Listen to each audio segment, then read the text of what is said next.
করবেন আমার এই বান্দারে জান্নাতের মাঝখানে দাঁড় করাইয়া দে। আল্লাহর নবী বলেন জান্নাতের মাঝখানে দাঁড়িয়ে লোকটি আগের চাইতে আরো জোরে চিৎকার মেরে কাঁদতে থাকবে। আল্লাহ পাক বলবেন বান্দারে কি হলো তোর?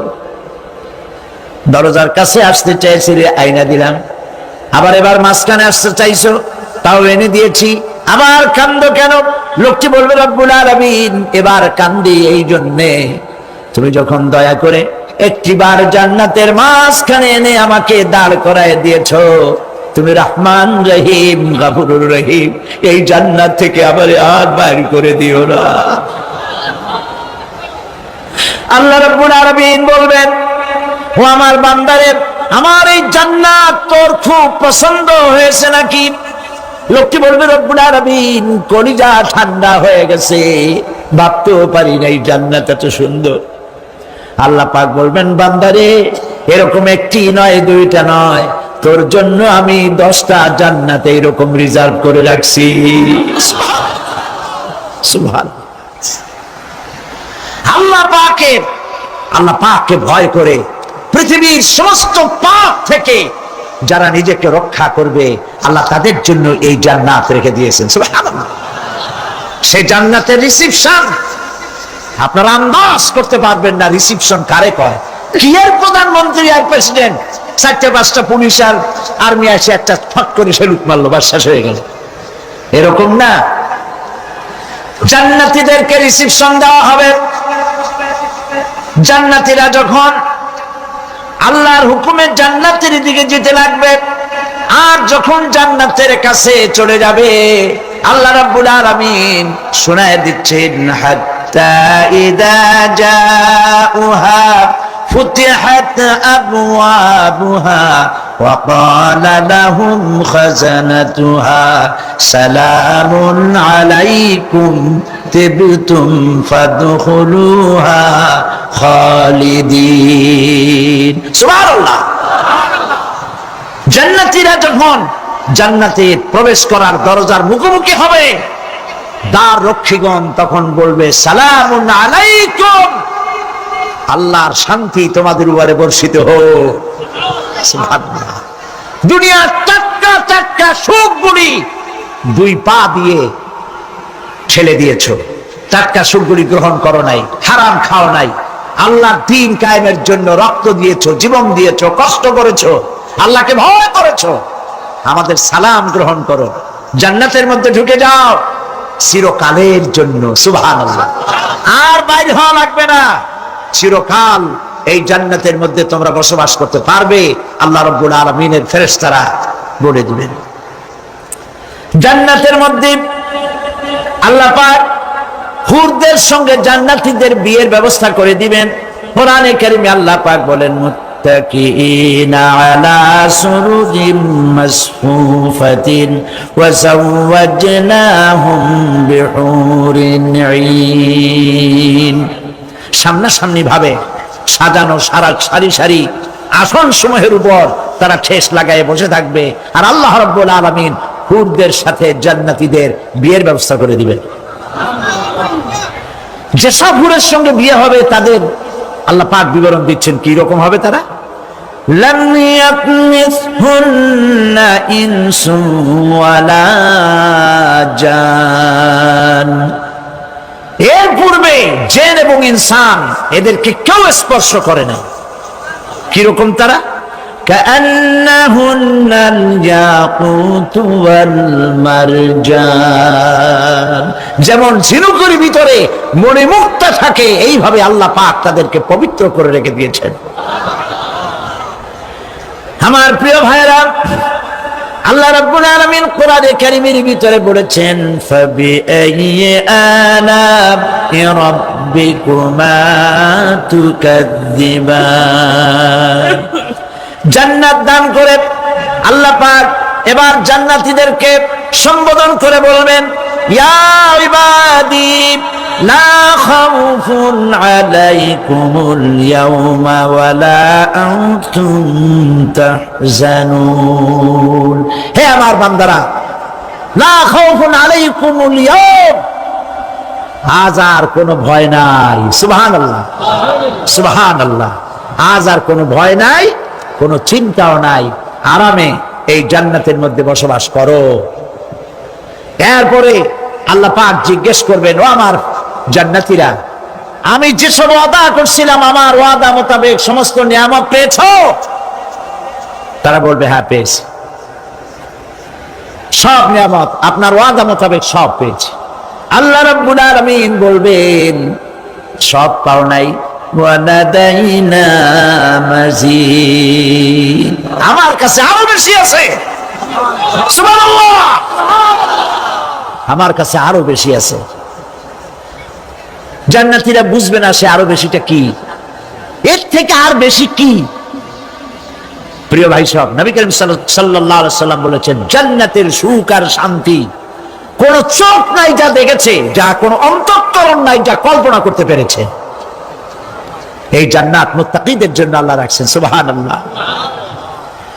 জান্নাতীরা ভাবতেও পারবে না সেই নিয়ামতগুলি কি। প্রিয় ভাই সব, সেই মুহূর্তে আল্লাহর নবী মুহাম্মদুর রাসূলুল্লাহ সাল্লাল্লাহু আলাইহি ওয়াসাল্লাম বলবেন, রব্বুল আলামিন, আমার উম্মতেরা জান্নাতীরা বুঝতে পারে নাই আপনার কাছে কি নিয়ামত আরো বেশি আছে। আমার এই উম্মতেরা জান্নাতীরা আপনার ওয়াদা মোতাবেক সব পেয়েছে, কিন্তু একটি জিনিস এখনো তাদের কিসমতে হয় নাই। সেই জিনিসটা হলো, যারা তার রবকে না দেখে শুধু কোরআন আর হাদিসের কথা শুনে আরবের ঘুম হারাম করে তাহাজ্জুদের নামাজ আদায় করেছিল, চোখের পানি ফেলেছিল, যারা জান্নাত দেখে নাই, জাহান্নাম দেখে নাই, আপনাকে ভয় করে যারা জীবন পরিচালনা করেছিল, যারা আপনাকে দেখে নাই, না দেখে শুধু কোরআন হাদিস বিশ্বাস করে যারা অকাতরে নিজেদের জীবন বিলায় দিয়েছিল, এই জান্নাতীরা এখন পর্যন্ত তার রবকে দেখতে পারে নাই। আল্লাহ রাব্বুল আলামিন তার সামনে থেকে ৭০,০০০ পর্দা সরে যাবে। আল্লাহ পাক বান্দাদের আরজি পুরা করার জন্য জান্নাতীদের সামনে তিনি জালোয়া ফরজ হবে। কোরআন শরীফের ভিতরে আল্লাহ পাক বলেন, জান্নাতীরা তারা আল্লাহর দিকে, জান্নাতীরা তার রবের দিকে তাকিয়ে থাকবে, আর রব তার বান্দাদের দিকে তাকায়া থাকবে। প্রাণ ভরে জান্নাতীরা রবকে দেখবে। সুবহানাল্লাহ, আল্লাহ পাককে দেখবে। প্রাণ খুলে আজ দোয়া করি, রব্বুল আলামিন, জান্নাতের যেই পরিবেশে, যেই জায়গায় তুমি দয়া করে তোমার গোলামদেরকে তুমি নিজেই দর্শন দিবে, দেখা দিবে। মনিব গো, ও আমাদের রব, আজ এই বিশাল জনসমুদ্র নিয়ে তোমার দরবারে আবেগ ভরা কণ্ঠে বলি, যে অনুষ্ঠানটি তুমি এমন মুবারক অনুষ্ঠান করবে যেখানে তুমি জান্নাতীদেরকে দেখা দিবে, ওই জান্নাতের কোনো একটি, ওই অনুষ্ঠানের কোনো একটি কোনায় কানায় আমাদেরকেও দাঁড় করাইয়া দেখান তো।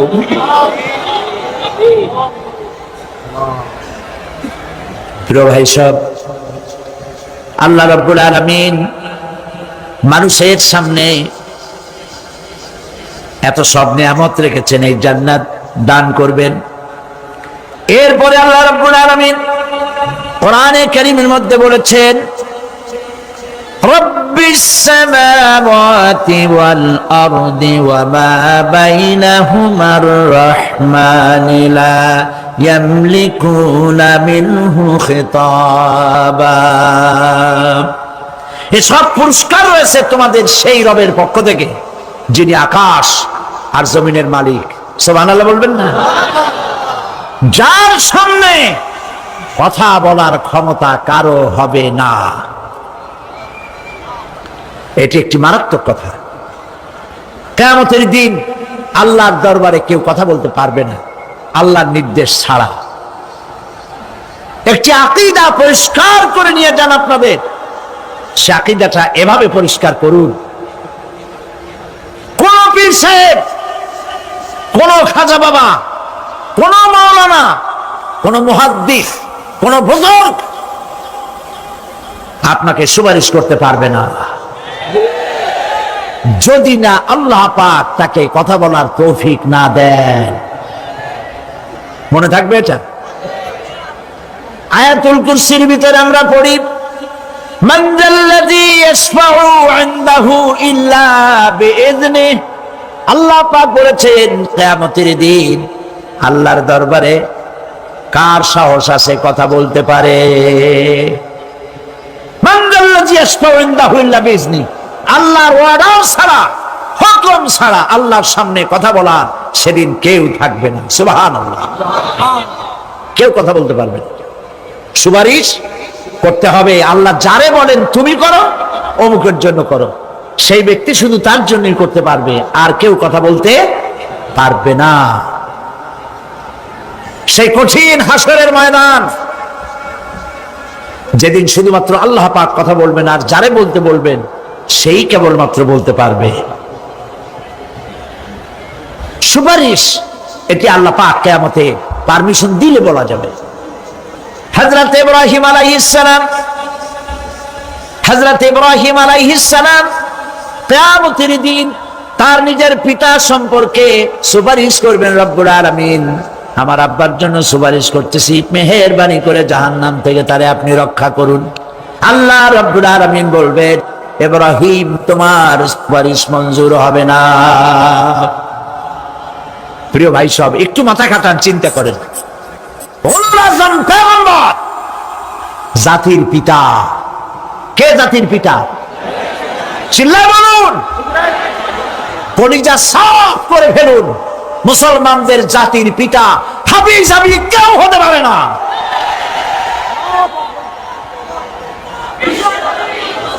মিল্লাতা আবিকুম ইব্রাহিম। ইব্রাহিম আলাইহিস সালাম এই মিল্লাতের পিতা। সুবহানাল্লাহ। হযরত ইব্রাহিম আলাইহিস সালাম কিয়ামতের দিন বলবেন, আল্লাহ আমার আব্বার জন্য সুপারিশ করছি। আল্লাহ পাক বলবেন মঞ্জুর হবে না। আসর তোমার পিতা হতে পারে, কিন্তু আমার খলিলকে আগুনে ফেলার জন্য নমরুদকে সে সহযোগিতা করেছে, আমি তোমার পিতাকে ক্ষমা করব না। নবী করিম সাল্লাল্লাহু আলাইহি সাল্লামকে সাহাবায়ে কেরাম জিজ্ঞেস করেছেন, হে রাসূল, আপনার আব্বা এবং আম্মার অবস্থা কি হবে? নবী করিম সাল্লাল্লাহু আলাইহি সাল্লাম কেঁদে ফেলেছেন, সব বলেছেন, আমি তাদের কোনো উপকারে আসব না। আল্লাহু আকবার। আপনি মনে করছেন নাকি যে ইয়া নবী সালাম আলাইকা বলি অমনি নবী সুপারিশ পাবেন? এত সহজ। কতগুলো রসগোল্লা খাইলেন আর বড় একটা মিছিল করলেন আর অমনি চলে যাবেন? পৃথিবীর সব মানুষ, সাহাবায়ে কেরাম বাদ দেন, পৃথিবীর সমস্ত মানুষ একত্রিত হয়ে আবু তালেব রাসূলুল্লাহকে যে ভালোবেসেছেন, ওর 1000 ভাগের 1 ভাগও সারা দুনিয়ার মানুষ রাসূলুল্লাহকে ভালোবাসতে পারবে? পারবে? নিজের ছেলে আলীকে, আলী রাদিয়াল্লাহু তাআলা আনহুকে আলাদা বিছানায় শোয়াইয়া, ছোট্ট মানুষ হযরত আলী আলাদা জায়গায় রাখিয়া, মুহাম্মদুর রাসূলুল্লাহ সাল্লাল্লাহু আলাইহি ওয়াসাল্লাম এতিম মানুষ, তারে কলিজার সাথে বুকের মধ্যে আশ্রয় দিয়ে আগলে রেখেছেন বুক করে। সেই আবু তালেব মৃত্যুর সময় নবী করিম সাল্লাল্লাহু আলাইহি ওয়াসাল্লাম বলেছিলেন, চাচা একটিবার আমার কানে তাওহীদের কালেমা শোনায় দেন। আবু তালেব, তার কিসমতে ছিল না কালেমা। মরে যাওয়ার পর একজন সাহাবী বলেছিলেন, ইয়া রাসূলুল্লাহ, মৃত্যুর সময় আবু তালেবের মুখ আমি নড়তে দেখেছি, তিনি কালেমা পড়েছেন সম্ভবত। রাসূলুল্লাহ সাহেব বলেছেন, আমি শুনি নাই। এত ভালোবাসার পরেও হাদিস শরীফে এসেছে আবু তালেব জাহান্নামে যাবে। কোথায় যাবে? জাহান্নামে। সবচাইতে কম আযাব হবে কার? আবু তালেবের। কম আযাবটা কি? হাদিস শরীফে এসেছে কম আযাব হলো জাহান্নামের আগুন দিয়ে এক জোড়া জুতা তৈরি করে আবু তালেবের পায়ে পরিয়ে দেওয়া হবে। সেই জাহান্নামের আগুনের তৈরি করা জুতার তাপে আবু তালেবের মাথার ঘিলুগুলো টকবক করে পড়তে লাগবে। এত ভালোবেসে যদি কিয়ামতে উপায় না হয়, আপনি ইয়া নবী সালাম আলাইকা, ইয়া রাসূল সালাম আলাইকা, আর কতগুলো জিলাপি খাইলেন, বড় একটা মিছিল করলেন। প্রিয় ভাই সব, এইসব বেদাত ছাড়ুন, এগুলি সুস্পষ্ট বিদআত। রাসূলুল্লাহকে ভালোবাসবেন, সাহাবীরা যেভাবে ভালোবেসেছেন ওইভাবে ভালোবাসবেন। আল্লাহ রাব্বুল আলামিন বলেন, যালিকাল ইয়াউমুল হক ফামান শাআ আত্তাখাযা ইলা রাব্বিহি মাআবা। এই দিনটি অবশ্যই আসবে, সেদিনটি নিশ্চিতভাবে আসবে। আর এখন যার ইচ্ছা সে তার রবের দিকে অগ্রসর হোক। ইন্না আনজারনাকুম আযাবান করিবান ইয়াওমা ইয়ানজুরুল মার'উ মা কদ্দামাত ইয়াদাহু ওয়া ইয়াকুলুল কাফিরু ইয়া লাইতানি কুনতু তুরাবা। ইন্না আনজারনাকুম আযাবান করিবা, খুব নিকটবর্তী একটি আযাব সম্পর্কে আমি তোমাদেরকে সতর্ক করে দিলাম। কে বলতেছেন? আল্লাহ পাক। লক্ষ্য করুন আল্লাহ কি বলছেন, খুব নিকটবর্তী একটি কঠিন শাস্তি, আযাব অর্থাৎ কিয়ামত, এ সম্পর্কে আমি তোমাদেরকে সতর্ক করে দিলাম। ইয়াউমা ইয়ানজুরুল মার'উ মা কদ্দামাত ইয়াদা, সেদিন প্রত্যেকটি লোক যা সে পাঠিয়ে দিয়েছিল এখানে, অর্থাৎ যা করেছিল সেগুলি সে দেখতে পাবে। আর তখন ওয়ায়াকুলুল কাফিরু ইয়া লাইতানি কুনতু তুরাবা।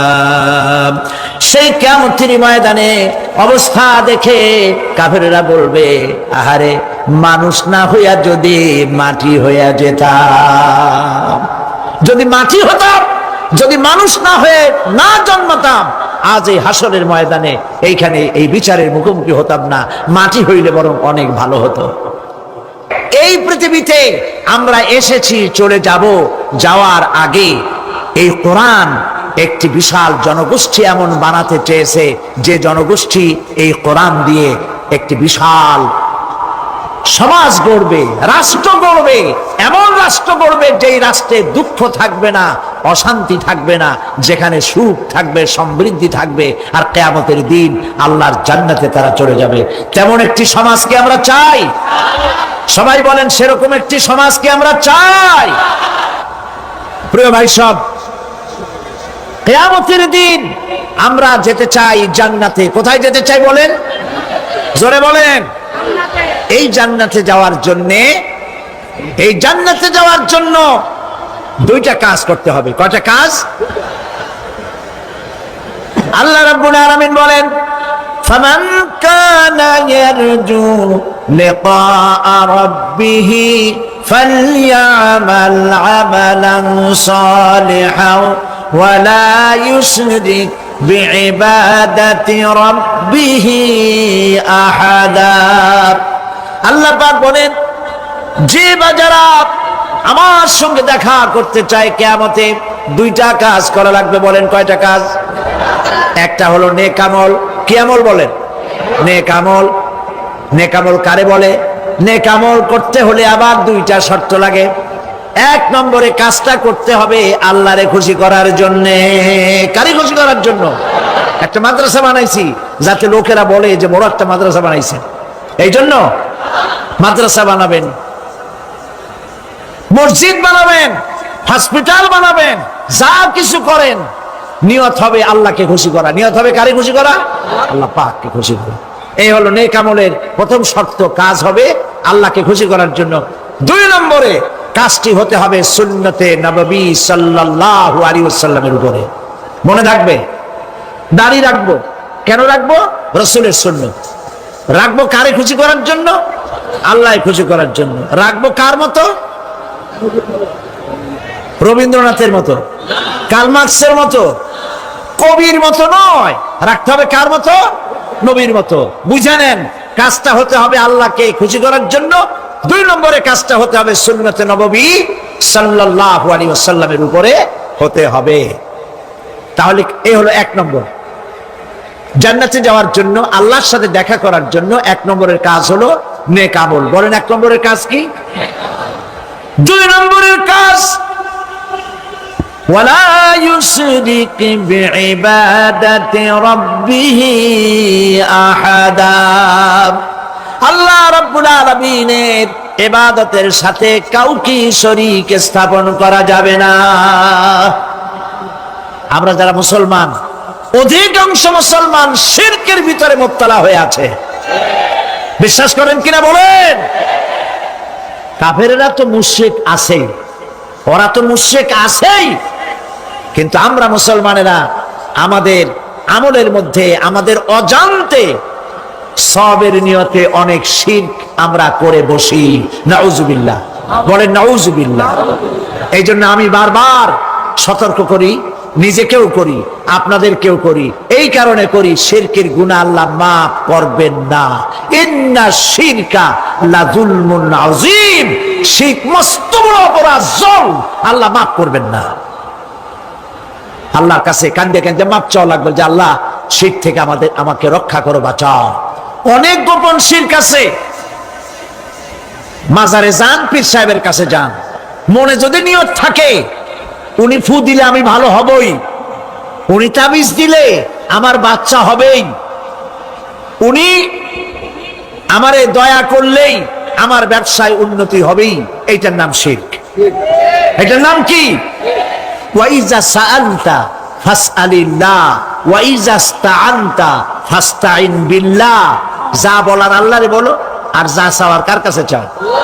চিল্লায় বলেন। কলিজাটাকে পরিষ্কার করে দেন আজকের মাহফিলে।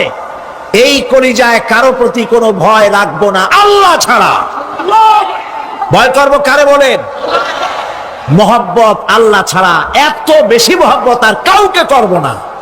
আল্লাহ তাআলা আমাদের কলিজায় তোমার ভয় এবং মহব্বত দিয়ে ভরে দাও, রাসূলের মহব্বত দিয়ে আমাদের দিলকে ভরে দাও। বিশ্বাস করুন ভাই সাহেব, কোরআন শরীফ আমার সামনে, বিশ্বাস করুন। দেশি পীর, বিদেশি পীর, খাজা বাবা দেশি এবং বিদেশি, কেউ আপনার ভাগ্য বদলাই দিতে পারবে না। এই পিছনে দৌড়ায় দৌড়ায় কোনো লাভ নয়। এতক্ষণ মসজিদের ভেতরে বসে আল্লাহর কাছে কাঁদেন। ওয়াকালা রাব্বুকুম উদউনি আস্তাজিব লাকুম। তোমার রব বলেছে আমারে ডাকো, আমি ডাকের সাড়া দিয়ে দেব। সুবহানাল্লাহ। আর আল্লাহ বলেছেন আমার ইবাদতের সাথে কাউকে শরীক করবে না। খবরদার। আলাইসাল্লাহু বিকাফিন আবদা। আল্লাহ প্রশ্ন করছেন, আলাইসাল্লাহু বিকাফিন আবদা, আমি কি আমার বান্দার জন্য যথেষ্ট নই? চিল্লায় বলুন অবশ্যই যথেষ্ট। আবার বলেন অবশ্যই যথেষ্ট। কলিজা সাফ করে ফেলেন। সম্রাট শাহজাহান, দিল্লির সম্রাট, হাবিজাবি সম্রাট না, দিল্লির সম্রাট। এখন কোথায়? কবরে। কবি বলতেছেন, শাহনে জাহাं को जिन्हें फकर से देते थे बाज, शाहने जहां को जिन्हें फकर से देते थे बाज, वाज कब्र में है सूरह अलहम्दु की मोहताज। সারা ভারতবর্ষ যারা ট্যাক্স দিয়ে নিজেকে সৌভাগ্যবান বলে মনে করত, সে আজ কবরের মধ্যে ভিক্ষুকের মতো সূরা আলহামদুর মতো একটি সূরার মুহতাজ হয়ে ভিক্ষুকের মতো শুয়ে আছে। সম্রাট শাহজাহান মসজিদে বসে আছে, এক ফকির ঘুরতেছে। লোকেরা কয় ছোটবেলা থেকেই তোমার খয়রাত করতে দেখলাম, ভিক্ষা কি জীবনেও যাবে না তোমার? লোকটি বলছে, আমি ভিক্ষা করবো ছাড়া আমার উপায়টা কি? এই লোকটি, আমি ভিক্ষা করা ছাড়া করবো কি? লোকেরা তো আমার 60 টাকা, 50 টাকা, 100 টাকা দেয় না, 4 আনা 5 আনা 1 টাকা এই আমার দেয়, এ দিয়ে আমি বড় লোক হবো কেমন? লোকটি বলছে, আচ্ছা দেখো, তুমি তো জায়গা মতো যাইতে পারো নাই, বাদশার কাছে যাও, এমন দেওয়া দেবে জীবনে আর খয়রাত করা লাগবে না। তো বাদশার কাছে কি খয়রাতি যাইতে পারে কোনোদিন? হ্যাঁ এখন পারবা। কেমনে? সম্রাট শাহজাহান এখন একা একা মসজিদে আছেন। তখনকার এসব বাদশারা অনেকে নামাজি ছিলেন, দিনদার ছিলেন। ফকির দরজার কাছে দাঁড়াইয়া দেখতে পাচ্ছে কেউ নাই, দেহরক্ষীরা দূরে দূরে দাঁড়ানো। বাদশাহ মসজিদের ভেতরে বসে হাত তুলে ঝুলতেছে আর কাঁদতেছে, চোখের পানি দিয়া দাঁড়িয়ে ভিজে ভিজে পড়ছে। এই দৃশ্য অনেকক্ষণ দেখলো ফকির। কিছুক্ষণ পর সম্রাট শাহজাহান মসজিদ থেকে বেরিয়ে আসছে। ফকির বলছে, আসসালামু আলাইকুম হুজুর। তিনি বললেন, ওয়ালাইকুম আসসালাম। চলে গেল।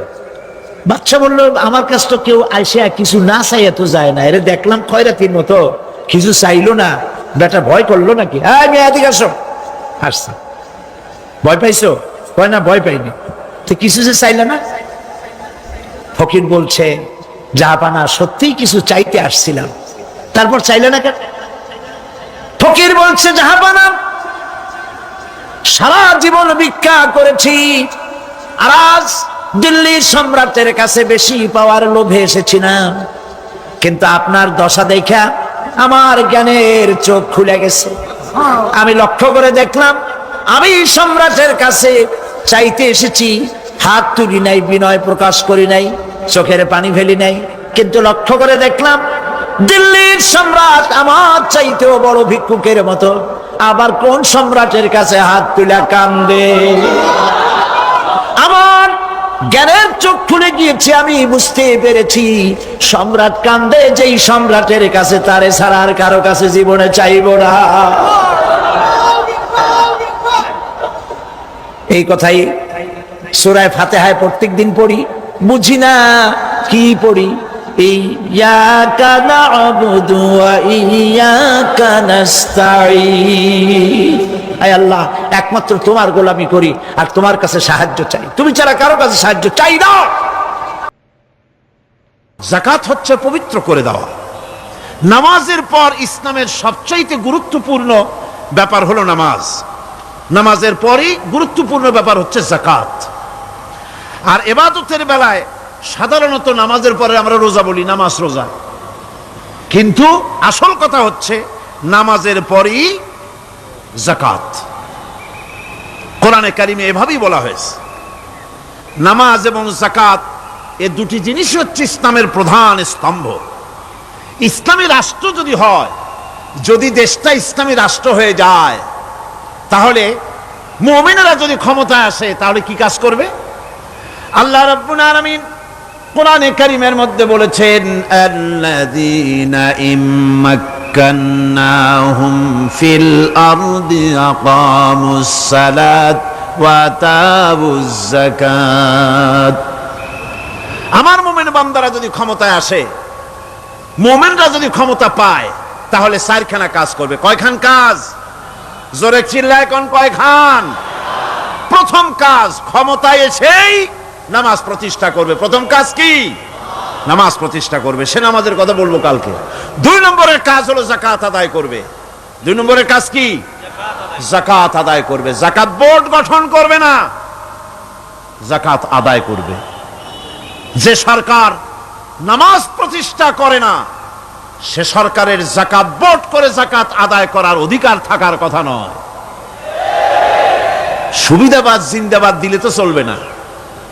যাকাতের টাকা নিয়ে করেন কল্যাণমূলক কাজ, কিন্তু আল্লাহর হুকুম তো সেরকম না। আল্লাহর প্রথম হুকুম হলো নামাজ প্রতিষ্ঠা করতে হবে, তারপরে যাকাত আদায় করতে হবে। কোরআন শরীফ খোলার সাথে সাথে যে জিনিসটা নজরে পড়ে সেটা কি?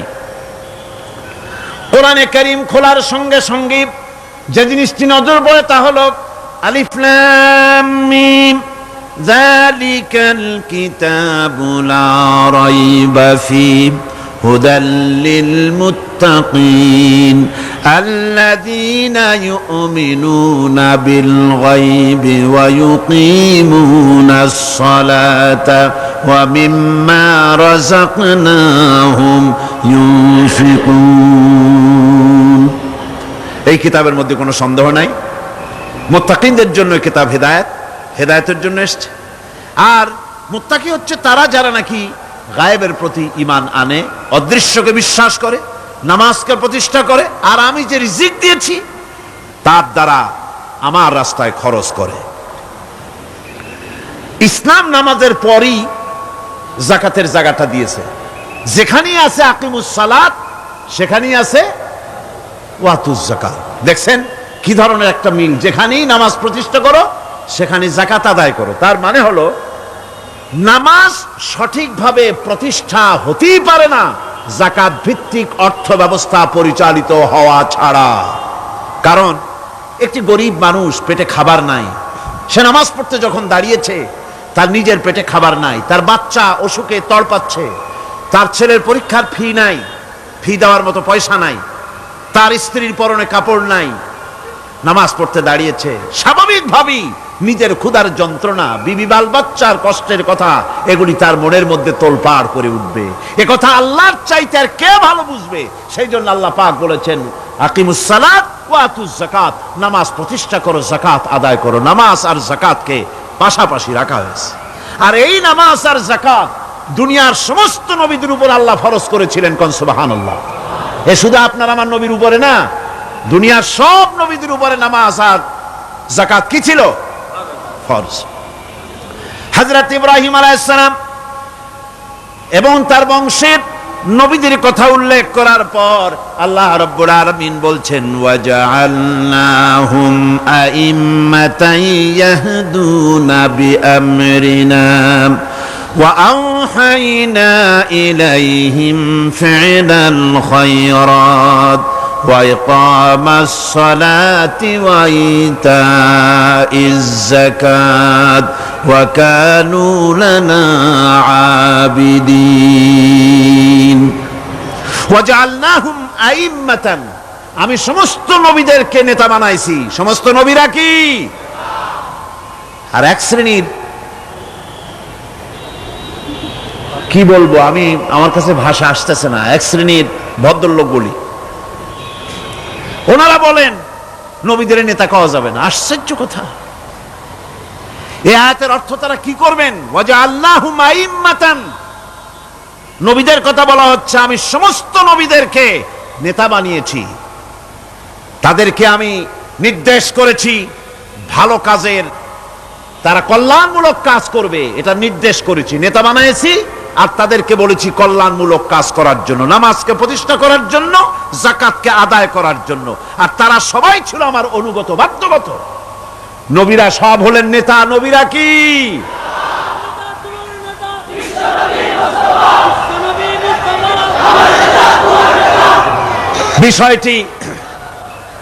বিষয়টি ওনারা বুঝতে চান না, বিষয়টি ওনারা বুঝতে চান না, তাই নবীকে ওনারা নেতা বলতে চান না। বাংলায় আপত্তি করেন, সাইয়েদেনা বলতে আপত্তি করেন না। সাইয়েদেনা মানেই তো আমাদের নেতা। দরুদ শরীফ পড়লেই তো আল্লাহুম্মা সাল্লি আলা সাইয়েদেনা বলি, মানেই হলো আমাদের নেতা। ইংরেজি বললে অসুবিধা নাই, উর্দুতে বললে অসুবিধা নাই, আরবিতে বললে অসুবিধা নাই, বাংলায় নেতা বললেই অসুবিধা। কেন হইল? কারা জানি স্লোগান দেয় অমুক আমার নেতা, তোমার নেতা অমুক তমুক, সেই জন্য হুজুর সাল্লাল্লাহু আলাইহি ওয়াসাল্লাম নেতা কওয়া যাবে না। একটা কথা হইল। রাসূল করিম সাল্লাল্লাহু আলাইহি ওয়াসাল্লাম নবীরাই যদি নেতা না হন, তাহলে নবীরা কি অনুসারী? নাউযুবিল্লাহি মিন যালিক। রাসূলকে বলা হয় ইমামুল মুরসালিন। আমাদের হুজুরকে কি বলা হয়? আমাদের রাসূলকে কি বলা হয়? ইমামুল মুরসালিন। মানে কি? সমস্ত নবীদের নিয়ে উনি নামাজের, সমস্ত নবীর একটা মসজিদে নামাজ পড়তেন, উনি সেখানে ইমামতি করতেন নাকি? না, সমস্ত নবীদের তিনি ইমাম, নেতা। সুবহানাল্লাহ। সুতরাং এটা এক ধরনের মূর্খতা। আল্লাহ পাক বলছেন আমি সমস্ত নবীদেরকে নেতা হিসাবে পৃথিবীতে প্রেরণ করেছি, তারা হচ্ছেন নেতা। তাদেরকে আমি হেদায়েত দিয়েছি, আমি হুকুম করেছি ওহীর মাধ্যমে জনকল্যাণমূলক কাজ তোমরা করো, নামাজ প্রতিষ্ঠা করো, কল্যাণমূলক কাজ করো, ফেলাল খায়রাত, কল্যাণমূলক কাজ করো, আর নামাজ প্রতিষ্ঠা করো, যাকাতকে আদায় করো। আর তার মিন সামারিহি ইযা আসমারা ওয়া আতু হাক্কাহু ইয়াওমা হাসাদিহি, তার উৎপাদিত ফল ফসল তোমরা খাও, আর ফসলের একটি অংশ ফসল কাটার দিনেই আল্লাহর হকটা, আল্লাহর অধিকারটা আদায় করে দাও। যেদিন তোমরা ফসল কাটবে সেদিনই এই অধিকারটা আদায় করে দাও। এই যে একটা ফরজ, এই ফরজটা মুসলমানেরা বেমালুম ভুলে গিয়েছে। ফসলের যাকাত তারা দেয় না। ফসলের যাকাতকে বলা হয় ওশর। কি বলা হয়? ওশর। এই ওশর এখন যদি আপনি গ্রামে গিয়া কোন শিক্ষিত লোককেও যদি জিজ্ঞেস করেন, ভাই ওশর কি চেনো? সে বলবে, ভাই ওশর এটা কি জাতীয় প্রাণী, সারপোকা না তেলাপোকা না আরশোলা, আমি তো এই নামটাম তেমন শুনি টুনি নেই, বুঝবি না ওশরটা কি জিনিস। অথচ নামাজ রোজার মতোই ফরজ ওশর আদায় করা। কবে আদায় করবেন? যেদিন আপনি ফসল কাটবেন সেই দিনই ওশর আদায় করে দিবেন। পরিমাণটা কি হবে? পরিমাণ হবে আকাশের বৃষ্টির পানি দিয়ে,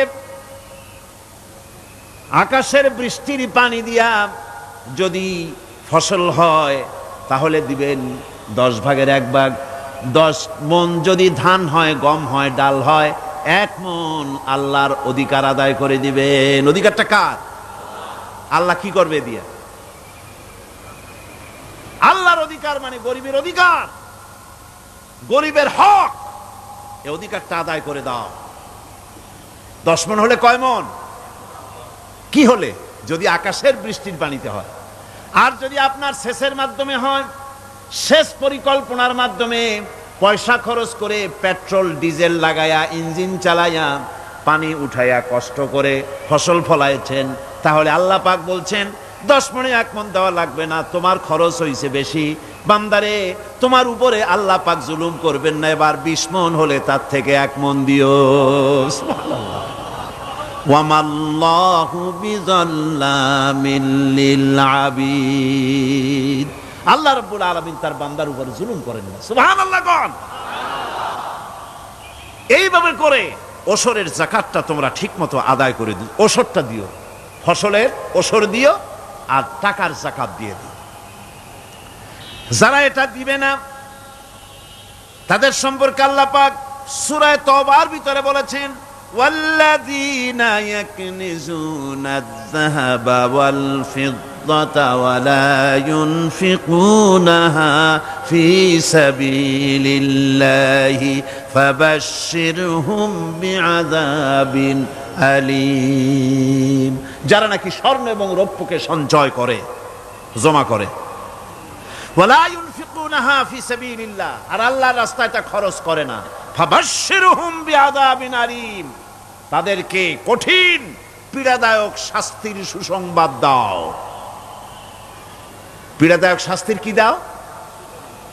শাস্তির কি সুসংবাদ হয় নাকি? হয়তো উচিত ছিল শাস্তির দুঃসংবাদ শোনাও, না, আল্লাহ বলছেন সুসংবাদ শোনাও। এটার দৃষ্টান্তটা আমার ভাষায় আমি মানুষকে এভাবে বুঝাই। ছেলে খুব দুষ্ট, দুষ্টামির ঠেলায় অস্থির, তার মা মোটেই সামলাতে পারছে না। তখন মা বলে, বেটা আমার কথা তো শুনলি না, তোর বাবা আসুক, তারপরে আমি তারে নালিশ করব। এমন পিট্টি দেবে মজা টের পাবি। তখন পিট্টি দিলে কি মজা লাগে নাকি? তার মানে শাস্তির তীব্রতা বুঝাবার জন্য বলা হচ্ছে, মজাটা টের পাবা। আল্লাহ রাব্বুল আলামিন বলছেন, কঠিন পীড়াদায়ক শাস্তির সুসংবাদ ওদের দাও, সোনা রূপা যারা জমা করে রাখে, যাকাত দেয় না, আল্লাহর রাস্তায় খরচ করে না। সোনা এখন পুরুষেরাও ব্যবহার করা আরম্ভ করছে। অবশ্য চিটাগংয়ে এমন কাম শুরু হয় নাই। ছাত্র, শিক্ষক, অফিসার গলায় একটা সোনার চেন, শীতের দিনেও সামনের বোতাম খুলে রাখে যাতে চেনটা সকলে দেখে। মিয়া সাহেব, এটা সোনার চেন না, জাহান্নামের আগুনের শিকল পড়েছো। পুরুষের জন্য এক রত্তি সোনাও হারাম। তোমার শরীরের সৌন্দর্য বাড়াবার জন্য স্বর্ণ ব্যবহার করতে পারবে না। স্বর্ণ রৌপ্য জমা করলো আর আল্লাহর রাস্তায় খরচ করলো না, রব্বুল আলামিন বলেন ইয়াউমা ইউহমা আলাইহা ফি নারি জাহান্নামা ফাতুকওয়া বিহা জিবাহুহুম ওয়া জুনুবুহুম ওয়া যুহুরুহুম। একদিন আসবে এমন যেদিন এই সঞ্চিত ধনরাশি সোনা দানাগুলি জাহান্নামের আগুন দিয়ে জ্বালানো হবে, আর জাহান্নামের আগুন দিয়ে জ্বালায়া এইগুলি দিয়ে তার পিঠের উপরে আর পাঁজরে সিল মারা হবে জাহান্নামের আগুন দিয়া। বলা হবে হাদা মা কানাজতুম লিআনফুসিকুম ফাযুকু মা কুনতুম তাকনিজুন। মজা চাখো, স্বাদ গ্রহণ করো, এ হলো তোমার সেই সঞ্চিত সম্পদ, সঞ্চিত ধনরাশি যা তুমি জমা করেছো আর আল্লাহর রাস্তায় খরচ করনি, এখন এর শাস্তি গ্রহণ করো। সুতরাং সঞ্চয় করা, মাল জমা করা এক শ্রেণীর লোক আছে। আল্লাহ পাক বলছেন আল্লাযী জামা মালান ওয়া আদ্দাদা, মাল জমা করে আর মোছে তেল মাখে। টেলিফোন করে, হ্যালো সোনালী ব্যাংকের ম্যানেজার সাহেব নাকি? বলে হ্যাঁ, দেখুন তো আমার ব্যালেন্সটা কত। উনি বললেন বল্টু সাহেব আপনার ব্যালেন্স হচ্ছে 50,77,372 টাকা 79 পয়সা। তখন মোজ ঘষে, আতর লাগায়, তেল মাখে আর মনে মনে আনন্দ হয়, আরো কিছু জমা করতে পারলেই তো কোটির কোটায় পৌঁছে যাব। আল্লাযী জামা মালান ওয়া আদ্দাদা, মাল জমা করে আর গুনতে থাকে, আল্লাহর রাস্তায় খরচ করে না। আল্লাহ রাব্বুল আলামিন বলছেন খুয মিন আমওয়ালিহিম সাদাকাতান তুতাহহিরুহুম ওয়া তুযাক্কিহিম বিহা, তাদের অর্থ সম্পদ থেকে যাকাত উসুল করে তাদেরকে পবিত্র করে দাও। যাকাত আদায় করার মানেই হলো তার সম্পদগুলি পাক হয়ে গেল। কোন আলহামদুলিল্লাহ, সম্পদ পাক হয়ে গেল, পবিত্র হয়ে গেল। আর যেই সম্পদের যাকাত দেওয়া হয় না, আল্লাহর রাস্তায় খরচ করা হয় না, তা সম্পূর্ণরূপে অপবিত্র, নাপাক। কি পরিমাণ সম্পদের নিসাবটা কেমন হবে? নিসাব হবে 52.5 তোলা রৌপ্য যদি আপনার কাছে থাকে, আপনি বাজার দর হিসাবে যাকাত দিবেন। স্বর্ণ 7.5 তোলা পর্যন্ত যদি হয়ে যায়, তাহলে অবশ্যই বাজার দর হিসাবে প্রতি বছর তার যাকাত দিবেন। ছাগল যদি 40টা থাকে যাকাত দিবেন, গরু যদি 30টা থাকে তাহলে যাকাত দিবেন। যাকাতের মাসলাটা খুবই কঠিন, যেখানে সেখানে গিয়ে জিজ্ঞেস করে এর জবাব পাওয়া সুকঠিন হয়ে যাবে। এই জন্য মাল পবিত্র করার জন্য, জাহান্নামের কঠিন শাস্তি থেকে বাঁচার জন্য আমি আপনাদেরকে উপদেশ দেব, সাজেশন করব, পরামর্শ দেব একটা বই পড়ার জন্য। বইটা লেখক হচ্ছেন আল্লামা ইউসুফ আল কারজাবী। বর্তমান আসরে, এই বর্তমান বিশ্বের একজন সাহসী মুফাক্কির ইসলাম, কাতার ইউনিভার্সিটির শরিয়া ফ্যাকাল্টির ডিন। তার লেখা ফিকহুজ যাকাত, বিশাল এই আরবি গ্রন্থের অনুবাদ করেছেন অনুবাদ রাজ্যের রাজা, এদেশে ইসলামী আন্দোলনের, এই ভূখণ্ডের পুরোধা ইসলামী আন্দোলনের বর্তমান সব নেতাদের ওস্তাদ আল্লামা হযরত মাওলানা আব্দুর রহিম সাহেব রাহিমাহুল্লাহ, আল্লাহ তাকে জান্নাতুল ফেরদাউসের মেহমান বানায় নিক, জোরে কোন আমিন। তিনি এটার অনুবাদ করেছেন ইসলামে যাকাতের বিধান। ইসলামে, নামটা মনে রাখেন, ইসলামে যাকাতের বিধান। ইসলামী ফাউন্ডেশন বইটা বের করেছে, এত বড় 2টি খণ্ড। এই বইটি আপনারা সংগ্রহ করবেন, ইসলামের যাকাত বিধান, বইটি আপনারা সংগ্রহ করবেন মনে করে। এখন যাকাতের নিসাব আমি বললাম, এবার বলবো যাকাতের খাত। আমি যা বলতেছি এগুলি আমার বানানো নাকি? আল্লাহর কথা বলছি। কার কথা? আল্লাহর কথা। যাকাত কোথায় কোথায় ব্যয় করবেন, কারে কারে দিবেন?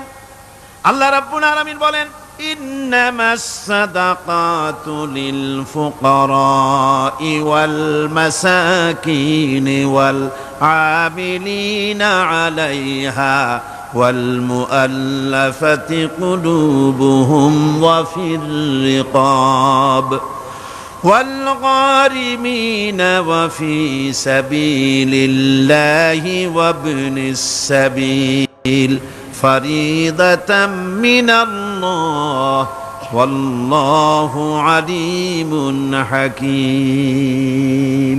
সূরা তওবার মধ্যে আল্লাহ পাক যাকাত কোথায় কোথায় দিবেন খাতগুলি আল্লাহ বলে দিচ্ছেন। কোন আলহামদুলিল্লাহ। যেখানে সেখানে যাকাত দেওয়া যাবে না। যাকাতের জন্য খাত হচ্ছে 8টা। যাকাতের জন্য খাত কয়টা? 8টা। 8টি খাতে আপনার যাকাতের টাকা আপনি ব্যবহার করবেন, ব্যয় করবেন। প্রথম দিবেন ফকিরদেরকে। প্রথম দিবেন কাদেরকে? ফকির। ফকির কারা? ফকির হচ্ছে নিজের জীবন জীবিকায় অন্যের মুখাপেক্ষী। তারপরে শিশু, এতিম, বিধবা, জীবন চালানো খুবই কষ্টকর, অভাবগ্রস্ত লোক, এরা হচ্ছে ফকির। আর মিসকিন হচ্ছে যারা নিজেদের প্রয়োজন উপযোগী অর্থ উপার্জন করার সামর্থ্য নাই, আর মানুষের কাছে আত্মমর্যাদার কারণে হাত পাততেও পারে না। এক কথায় এক গরিব ভদ্রলোক। আল্লাহ কোরআন শরীফে বলেছেন যে এদের চেহারা দেখে বুঝো জ্বর পেটে খাবার নাই, অথবা সে অসুবিধায় আছে, চেহারা দেখে বুঝে তাকে সাহায্য করো। সে এমন শরীফ মানুষ আছে না আমাদের সমাজে? লোক এরকম আছে না? আছে কি না? ঘরের মধ্যে 3 দিনও রান্না হয় নাই, কিন্তু দাড়ি টাড়ি সুন্দর করে আশ্রায়া জামাটা পরিপাটি করে গায়ে দিয়ে বেরোচ্ছে, কারোর কাছে হাত পাতে না, তার সরাপাতে তার ভদ্রতায় বাঁধে। ওনার সরাপতে বেঁধেছে, উনি চাবেন না কারো কাছে, কিন্তু উনাকে যিনি সৃষ্টি করেছেন সে আল্লাহ রাব্বুল আলামিন শোনায় দিচ্ছেন, বান্দারা আমার ওই গরিব ভদ্রলোককে খাবার দাও। ওরা হচ্ছে মিসকিন। এরপরে আমিলিন, 3 নম্বরে আমিলিন, অর্থাৎ যারা যাকাত সরকারিভাবে যাকাত যারা আদায় করে, সেই আদায়কারীদেরকে এই যাকাতের টাকা দিয়ে তাদের সম্মানী দিতে বলা হয়েছে। ইসলামী গভর্নমেন্ট আসলে যাকাত তো আর আপনার খুশি মতো থাকবে না, যাকাত দিতে আপনি বাধ্য হবেন। যাকাত দিতে আপনি বাধ্য হবেন। যাকাত আদায় করবে গভর্নমেন্ট। কে আদায় করবে? গভর্নমেন্ট আদায় করবে, আর গভর্নমেন্ট ডিস্ট্রিবিউট করবে। ওয়াল মুআল্লাফাতিল কুলুব, মনোতুষ্টির জন্য, যাদের মন জয় করতে হবে, এই ধরনের লোকদেরকে। ওয়ার রিকাব, আর গলদেশের মুক্তিদানের জন্য। ওয়াল গারিমিন, আর ঋণগ্রস্ত ব্যক্তি, তাও আবার এমন পর্যায়ের যে ঋণ পরিশোধ করতে গেলে যদি তার এমন অবস্থা হয় যে তার কাছে যাকাত দেওয়ার মতো টাকা থাকে না, এরকমের অবস্থা যদি হয় তাহলে যাকাতের টাকা দিয়ে তার ঋণ পরিশোধ করে দেওয়া যেতে পারে। ফি সাবিলিল্লাহ। এরপরে হচ্ছে জিহাদের রাস্তায়। জিহাদের রাস্তা মানে জিহাদ যখন শুরু হবে, সেই জিহাদের ময়দানে আপনি বন্দুক রাইফেল কিনে দেওয়ার সাহায্য করবেন সেটা নয়, কিন্তু শুধু এটাকেই বোঝানো হয় নাই। ফি সাবিলিল্লাহ বলতে বোঝানো হয়েছে আল্লাহর রাস্তায় সংগ্রামরত সব ব্যাপারে আপনি সাহায্য করবেন। ইসলামী আন্দোলনের জন্য করবেন, যারা ইসলামের জন্য বইপত্র লেখে তাদের জন্য করবেন, যদি পয়সায় কুলাতে না পারে সেখানে সাহায্য করবেন। ইসলামী আন্দোলনকে বিজয় করার জন্য সাহায্য করবেন। এক কথায় আল্লাহর রাস্তা বলতে যা বুঝায় এগুলিকে দিবেন। ইবনে সাবিল, এরপরে পথিক মুসাফির। পথিক মুসাফির সে যদি বাড়িতে ধনী থাকে, ঢাকায় ধনী, কিন্তু চট্টগ্রামে এসে সর্বহারা হয়ে গেছে, টাকা পয়সা সব লুটপাট হয়ে গেছে, এখন বাড়ি ফেরার উপায় নাই, যাকাতের টাকা দিয়ে তাকে সাহায্য করা যেতে পারে। এই 8টি খাতে এভাবে যাকাত দেওয়ার জন্য আল্লাহ খাত সৃষ্টি করেছেন। কয়টা খাত হলো? 8টা খাত। ইসলাম যাকাত ভিত্তিক অর্থ ব্যবস্থা কায়েম করে, আর অনৈসলামিক সরকার সুদ ভিত্তিক অর্থ ব্যবস্থা কায়েম করে। যাকাত আর সুদের মধ্যে পার্থক্য কি? যাকাত হচ্ছে, এক কথায় বুঝাই, ব্যাখ্যা দেব না, এক কথায় বুঝাবো। যাকাত হচ্ছে ধনীদের কাছ থেকে নেও, গরিবদেরকে দাও। আবার শুনুন, যাকাত হচ্ছে ধনীদের কাছ থেকে নাও, গরিবদেরকে দাও। আর সুদ হচ্ছে গরিবদের কাছ থেকে নাও, ধনীদেরকে দাও। টাকায় টাকা টানে। একজনে শুনছিল টাকায় টাকা টানে, সে মনে করলো কেমনে টাকায় টাকা টানে। তারপরে সে এক ব্যাংকের সামনে গিয়ে অনেক টাকার মধ্যে নিজের একটা টাকা ছুঁড়ে মেরেছে। ঘন্টা 2 দাঁড়ায় আছে, দেখে যে তার টাকা আসে না।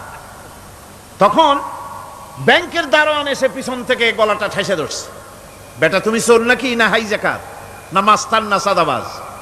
কয় যে না, আমি এর কোনোটাই না। তাহলে এই পজিশন নিয়ে দেখতেছো কি? কয় যে আমি শুনছিলাম টাকায় টাকা টানে, সেজন্য আমার পকেটে একটা টাকা ছিল, ওই যে কেশিয়ার টাকাগুলি গুনতেছে ওইখানে মারলাম, দেখেনি টাকা, আমার টাকায় কিছু টাকা টানিয়ে আনে। এতক্ষণ দাঁড়ানো, আমার টাকা তো টানলই না, আমার যে একটা টাকা তাও আসে না। দারোয়ান বলছে, বেটা তুমি ঠিকই শুনেছো, টাকায় টাকা ঠিকই টানে, ওই অনেকগুলা টাকা তোমার একটা টাকারে এমন ভাবে টাইনিয়া ধরছে, বাইরে আবার উপায় নাই। সুদভিত্তিক অর্থ ব্যবস্থায় গরিবরা এভাবে শোষিত হয়। শোষিত হয় কারা? গরিবরা। সিনেমা কারা বানায়? ধনীরা। শোষিত হয় কারা? গরিবরা। লক্ষ্য করেন, তাকান, আল্লাহর কথা কত বাস্তব। ধনীরা সিনেমা বানায়, শোষিত হচ্ছে গরিবেরা।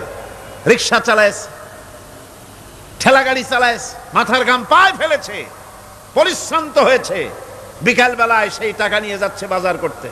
সিনেমা হলের সামনে যায় দেখে সর্বনাশ, যুবক একটা যুবতীর জড়ায় ধরছে 2 হাত দিয়া, নিচে লেখা কি যে প্রেম আর কত যে জ্বালা।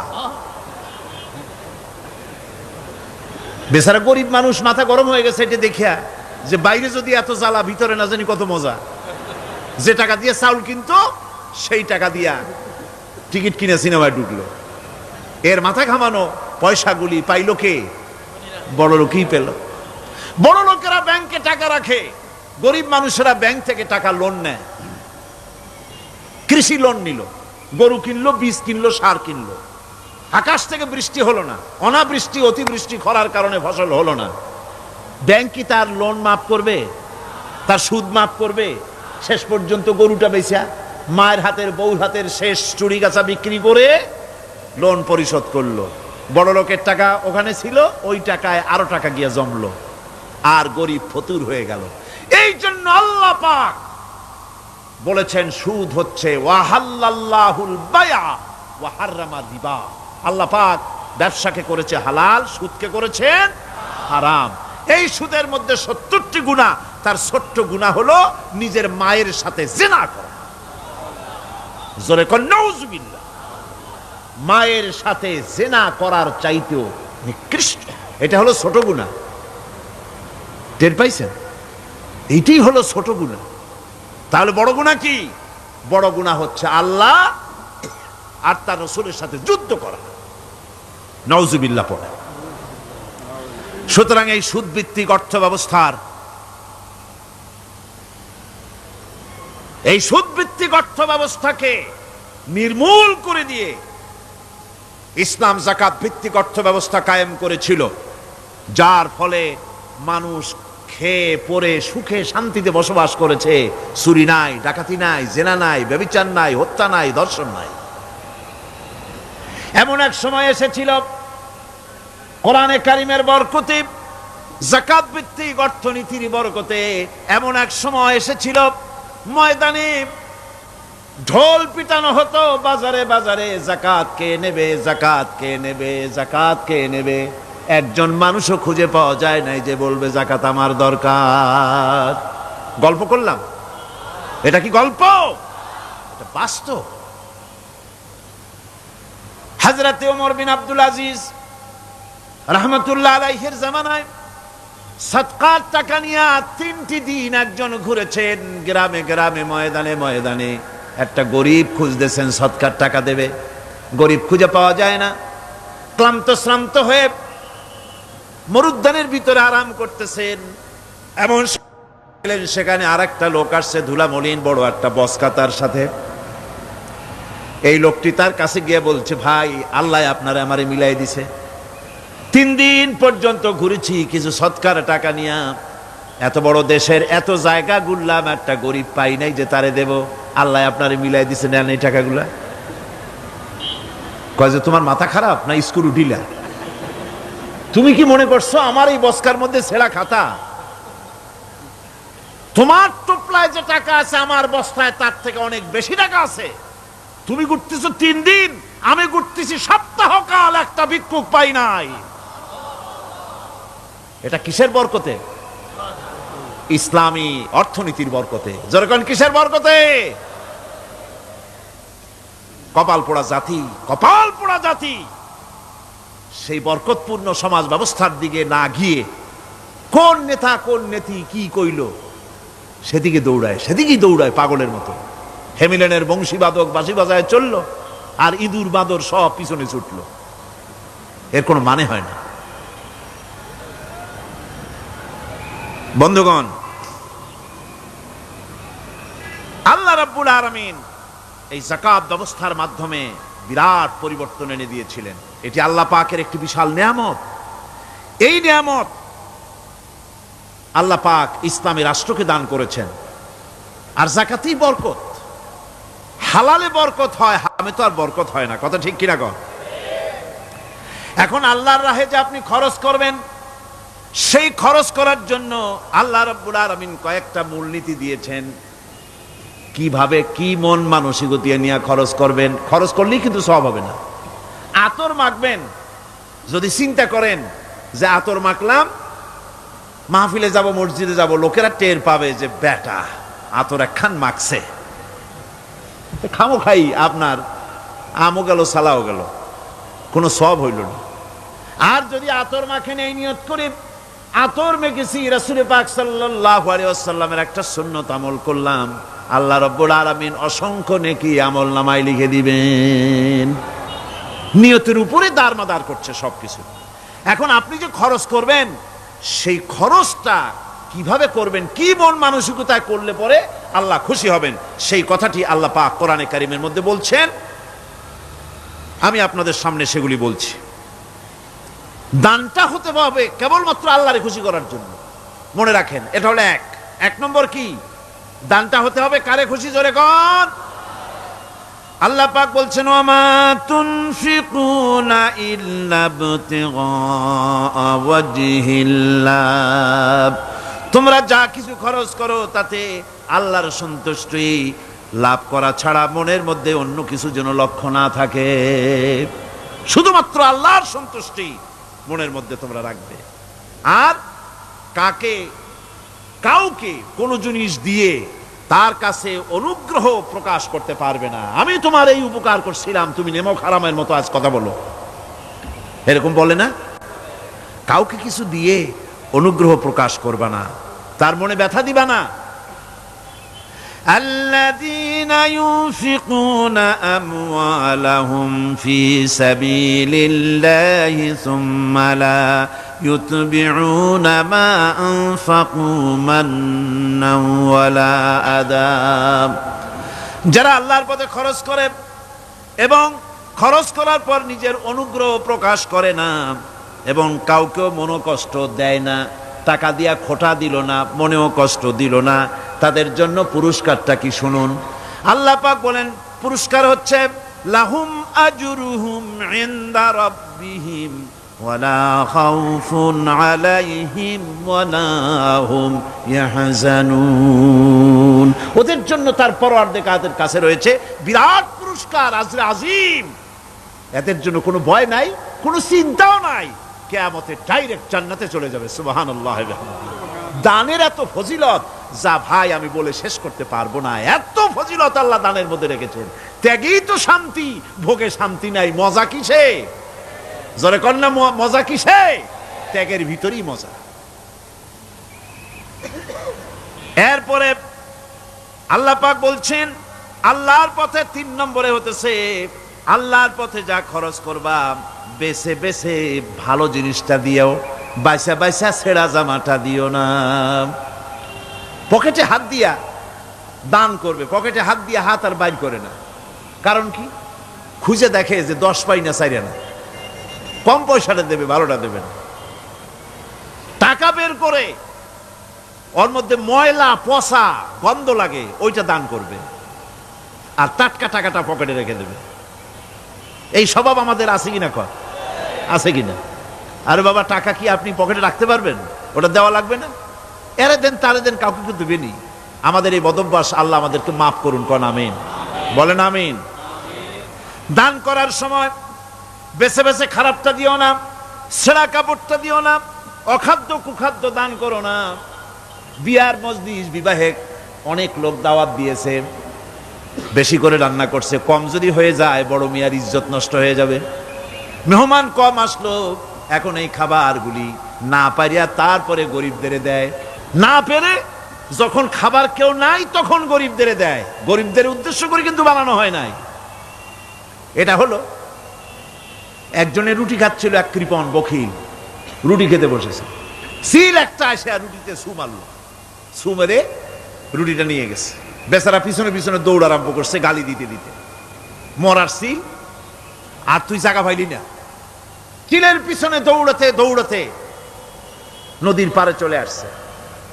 সিলও দেখে যে আল্লাহ, এমন এক বেকায়দার লোকের রুটি নিলাম, কোনো গাছেও বসতে পারি না তার ঢিলার জ্বালায়। শেষ পর্যন্ত পাশে ছিল নদী, নদীর উপর দিয়া চিল উড়ে ওপার যাওয়া আরম্ভ করছে। বখিল বেচারা দাঁড়াই থাকে, দিলাম ফি সাবিলিল্লাহ, আল্লাহর রাস্তায় দিলাম। এর তো কোনো মানে নাই, এ তো সর্বনাশ করে ফেলাবে, সে তো খারাপ জায়গায় তা ব্যয় করবে। এই জন্য অজ্ঞ লোকদেরকে, নির্বোধ লোকদেরকে প্রয়োজনের অতিরিক্ত দিতে আল্লাহ নিষেধ করেছেন। তবে আল্লাহর ইচ্ছা হচ্ছে এই যে যত বড় পাপী হোক আর যত বড় খোদাদ্রোহী হোক না কেন, প্রত্যেকের খাওয়া, পড়া, শিক্ষা, চিকিৎসা গ্যারান্টি দিতে হবে। সুবহানাল্লাহ কোন, এর নাম তো আল্লাহ। এর নাম কি? আল্লাহ পাক, যার ভেতরে কোনো কার্পণ্যতা নাই। আল্লাহরে মানলেও আল্লাহ খাইতে দেন, না মানলেও দেন, সকলকেই দেন সমভাবে।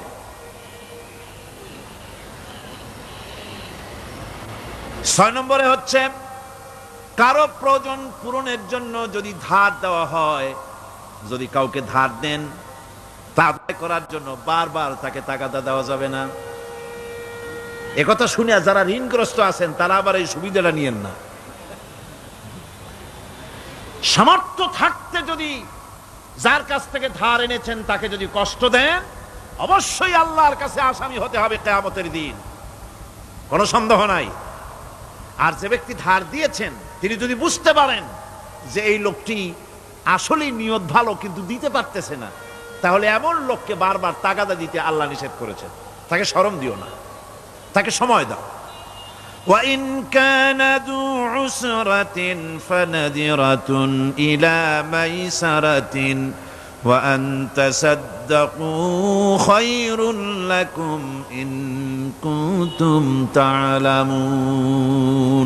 ঋণগ্রস্ত ব্যক্তির আর্থিক অবস্থা খারাপ হলে সচ্ছল হওয়া পর্যন্ত তাকে সময় দাও, আর তাকে যদি ক্ষমা করে দিতে পারো সেটা তো অনেক ভালো কথা।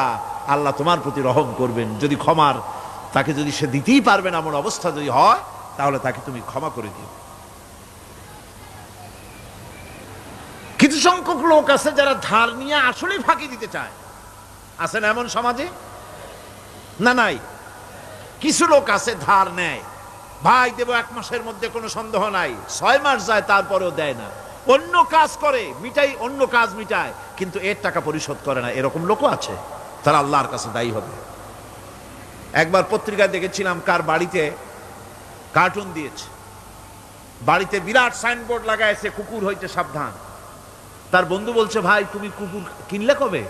কয় যে না, কুকুর কিনি নাই, সাইনবোর্ড লাগাইছি পাওনাদারদেরকে ঠেকাবার জন্য, যাতে সহজে বাড়ির মধ্যে না ঢোকে। এই চালাকিটা আর কেউ বুঝুক আর না বুঝুক, আল্লাহ পাক তো খুব ভালো করেই বোঝেন। 7 নম্বরের কথা হলো দান করার ব্যাপারে, যে আপনি দান করতে করতে যা আছে সব ফতুর করে ফেলাবেন, এটা কিন্তু ইসলাম চায় না। আপনার সন্তান সন্ততিকে বঞ্চিত করে, স্ত্রী পুত্রকে বঞ্চিত করে সমানে দান করবেন, ঘরে না খায়া থাকবেন, এই অবস্থা যেন না হয়। খরচ করবেন কি? আল্লাহ পাক বলছেন ওয়ায়াসআলুনাকা মাযা ইউনফিকুনা কুলিল আফওয়া। নবী, আপনাকে প্রশ্ন করা হয় কি খরচ করব, আপনি বলুন প্রয়োজনের অতিরিক্ত জিনিস যেটা আছে সেটাই আল্লাহর জন্য খরচ করে দাও। তোমার প্রয়োজন যখন মিটে গেছে, ব্যাংকের মধ্যে অসংখ্য টাকা জমা রাখা খালি গুনতেছে বসে বসে, তা না করে অভাবগ্রস্ত মানুষদের প্রয়োজন মিটাও। খরচ করার ভিতরে আর খরচ না করার ভিতরে ভারসাম্য রক্ষা করতে হবে। ওয়ালা তাজআল ইয়াদাকা মাগলুলাতান ইলা উনুকিকা ওয়ালা তাবসুতহা কুল্লাল বাসত ফাতাকউদা মালুমান মাহসুরা।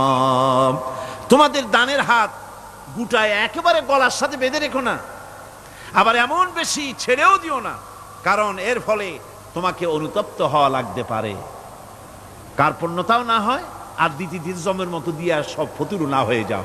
দুটোর মধ্যে ব্যালেন্স হতে হবে। আর 8 নম্বরে কথা হচ্ছে এই যে এই দানের উপযুক্ত কারা। আপনি তো যাকাত দিবেন কাদের, সে কথা আল্লাহ বলে দিয়েছেন, আগে বলা হয়েছে না? কয়টা খাতে দিবেন? মাশাআল্লাহ, মনে আছে আপনাদের। আর এমনি সাধারণ দান সাদকা কাদেরকে দিবেন, উপযুক্ত পাত্র কারা, তার একটা লিস্ট আল্লাহ দিচ্ছেন।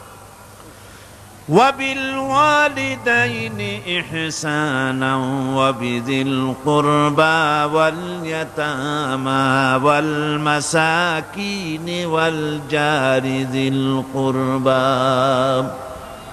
নিজের পিতামাতা, নিকট আত্মীয়, ইয়াতীম, মিসকিন এবং আত্মীয় প্রতিবেশী তাদেরকে দিবে। আমি কিন্তু এখন যাকাতের কথা বলছি না, মা বাপকে যাকাত দেওয়া যাবে না। এটা হচ্ছে দান, সহযোগিতা করা, ইহসান করা। এই ইহসান মা বাপকে, প্রতিবেশী আত্মীয় যারা, মিসকিন যারা, এতিম যারা, অনাত্মীয় প্রতিবেশী যারা, চলার সাথী, প্রবাসী এবং নিজের চাকর চাকরানি যা কিছু আছে, এই সকলকেই এই সাহায্য করতে হবে, একথা আল্লাহ বলে দিয়েছেন। এবং আমরা যে আয়াত আলোচনা করতেছি সে আয়াতের ভিতরেও এই ফিরিস্তি আল্লাহ পাক বলে দিয়েছেন। আল্লাহর রাস্তায় যারা দান করবে তাদের সম্পর্কে আল্লাহ বলছেন এখন, মাসালুল লাযীনা ইউনফিকুনা আমওয়ালাহুম ফি সাবিলিল্লাহি কামাসালি হাব্বা। আল্লাহর রাস্তায় খরচ করা এর দৃষ্টান্ত হলো একটা দানার মতো, যেই দানাটা থেকে 7টা ডাল বেরিয়ে গেল। ফি কুল্লি সুমবালাতিন মিআতু হাব্বা, একটা দানা থেকে 7টা ডাল বেরোলো, এক একটা ডালে 100 করে দানা হলো, সব মিলাইয়া 700 দানা হয়ে গেল। ওয়াল্লাহু ইউদাইফু লিমান ইয়াশা ওয়াল্লাহু ওয়াসিউন আলীম। আল্লাহ পাক বলেন এই পৃথিবীতে একটা দানায় 700 দানা যে আল্লাহ রাব্বুল আলামিন তোমার হাতে ধরায় দিলেন, সে আল্লাহ পাকের ব্যাংকে যদি টাকা জমা রাখো, আল্লাহর রাস্তায় যদি খরচ করো, 700 গুণ বাড়াইয়া আল্লাহ তোমার হাতে ধরাইয়া দিবেন। ওয়াল্লাহু ইউদাইফু লিমান ইয়াশা, আর আল্লাহ ইচ্ছে করলে এর থেকেও বেশি তোমাকে দান করবেন। সুবহানাল্লাহ, কোন জোরে। আর এই দান করতে হবে মরার আগে। কোন সময় দেবেন কোন? আমার দেশে বহু মুসলমান আছে যারা বলে, হুজুর আসি আপনাদের পিছনে, যা বলেন আসি, জীবন দিয়া দেব। এরা খুব চালাক, জীবন দিতে চায়, মাল দিতে চায় না। আল্লাহ তো আগে জীবন চায় নাই, আল্লাহ আগে কি চেয়েছেন? কন্যা আল্লাহ আগে কি চেয়েছেন? আল্লাহ চেয়েছেন মাল। وَتُجَاهِدُونَ فِي سَبِيلِ اللَّهِ بِأَمْوَالِكُمْ وَأَنفُسِكُمْ। আল্লাহ পাক বলেন জিহাদ করো আমার রাস্তায় মাল দিয়ে আর জান দিয়ে। মাল দাও আগে, মাল না দিয়া যদি আগে মরে যাও, মালটা তো থেকেই গেল। সুতরাং মাল আগে আমার রাস্তায় দাও। দেবা কখন? মরার আগে দাও। وَأَنفِقُوا مِمَّا رَزَقْنَاكُم مِّن قَبْلِ أَن يَأْتِيَ أَحَدَكُمُ الْمَوْتُ। আমার রাস্তায় খরচ করো মৃত্যু আসার আগে। فَيَقُولَ رَبِّ রব্বি লাউলা আখারতানি ইলা আজালিন করিব, যদি মরার আগে না দাও, মৃত্যুর সময়, মৃত্যু যখন এসে গেল সেই সময় যদি বলো, অনুশোচনা যদি করো, আহারে যদি আমি সময় পাইতাম, একটুখানি যদি সময় দিতে আল্লাহ, একটু সময় আমারে যদি দাও, ফাসাদ্দাকা ওয়া আকুম মিনাস সলিহিন, দান সদকা করব, সব আল্লাহর রাস্তায় দিয়ে দেব, আর আমি সালেহ বান্দাদের মধ্যে শামিল হয়ে যাব। আল্লাহ একটু সময় আমারে দাও। আল্লাহ পাক বলছেন, ওয়ালা ইউআখিরাল্লাহু নাফসান ইযা জাআ আজালুহা আল্লাহু খাবীরুম বিমা তা'মালুন। মৃত্যুর নির্ধারিত সময় আসলে এক সেকেন্ড আগে পাশে করা হবে না। সুতরাং মৃত্যুর আগে খরচ করো। আপনি মনে করবেন যে আপনি মরে গেলে পরে আপনার ছেলে মেয়ে আপনার জন্য করবে, খরচ করবে। হ্যাঁ করবে ঠিক, মরার পরে কুলখানির পরে 40, তারপরে শেষ,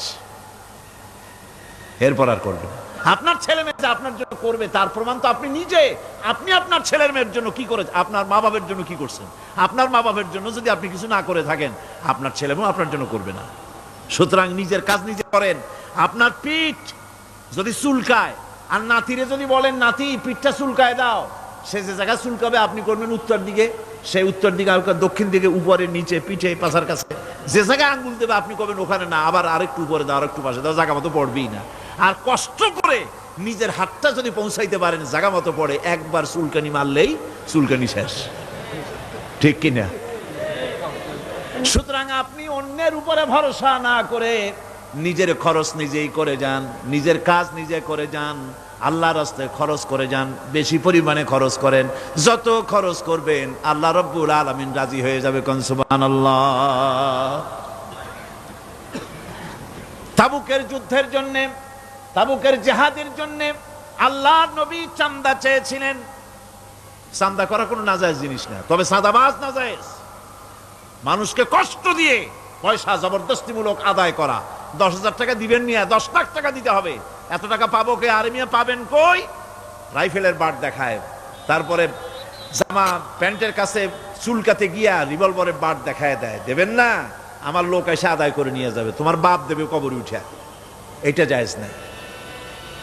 কথা বুঝতে পেরেছি? রাসূল করিম সাল্লাল্লাহু আলাইহি ওয়াসাল্লাম সাহায্য চেয়েছেন, সাহায্য। রোমকদের সঙ্গে যুদ্ধ হবে, সাহায্য লাগবে, যার কাছে যা আছে নিয়ে আস। মহিলারা কানের দুল খুলে দিল, নাকের ফুল খুলে দিল, গলার হার খুলে দিল। মানুষের সাহাবায়ে কেরাম টাকা করি উজাড় করে দিতে লাগলেন। এত হলো, হুজুরকে দেখা যায় না, স্তূপ হয়ে গেছে, সোনা দানা টাকা পয়সা অস্ত্রপাতির স্তূপ। হুজুর বলছেন তোমরা তো সবাই দিলে, আমার আবু বকর কোথায়?